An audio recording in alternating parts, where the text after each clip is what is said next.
ایک اور خبر سے آپ کو آگاہ کریں گے کہ شیخ رشید احمد کے نمونوں میں نشہ آور اجزاء کی تصدیق نہ ہوئی۔ ذرائع کے مطابق الکوہل ٹیسٹ کے لیے شیخ رشید احمد کے بلڈ یورین سیمپلز لیے گئے تھے۔ شیخ رشید کے samples Punjab forensic science agency Lahore بھجوائے گئے تھے، اور اب ذرا یہ بتا رہے ہیں کہ شیخ رشید احمد کے نمونوں میں نشہ آور اجزاء کی تصدیق نہیں ہوئی ہے۔ یہ الزام تھا کہ انہوں نے الکوہل کا استعمال کیا ہے، لیکن جب ان کے سیمپلز بھجوائے گئے ہیں لاہور میں فورینسک سائنس ایجنسی میں، تو اب جو نتائج آئے ہیں اس کے مطابق شیخ رشید احمد کے نمونوں میں نشہ آور اجزاء کی تصدیق نہیں ہوئی ہے۔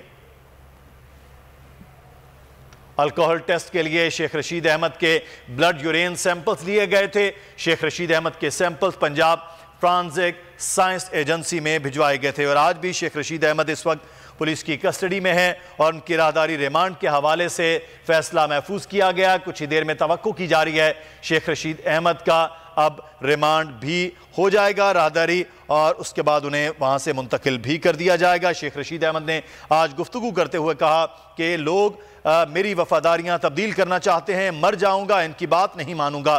جھوٹا مقدمہ بنایا گیا ہے، میں نے فوج سے کبھی لڑائی نہیں لڑی ہے، میں فوج کا ہوں۔ انہوں نے یہ بھی کہا کہ رات اہم شخصیت سے ملنے کا کہا جا رہا تھا، لیکن میں نے انکار کر دیا ہے۔ شیخ رشید احمد جو اس وقت پولیس کسٹڈی میں ہیں، ساتھ ہی ساتھ ان کے جو خون کے نمونے لیے گئے تھے اس کے بارے میں بھی چیزیں سامنے آ رہی ہیں۔ ذرائع یہ بتا رہے ہیں کہ الکوہل ٹیسٹ کے حوالے سے ان کے بلڈ اور یورین جو نمونے لیے گئے تھے اس میں اب کوئی چیز بھی جو ہے وہ ثابت نہیں ہو رہی ہے۔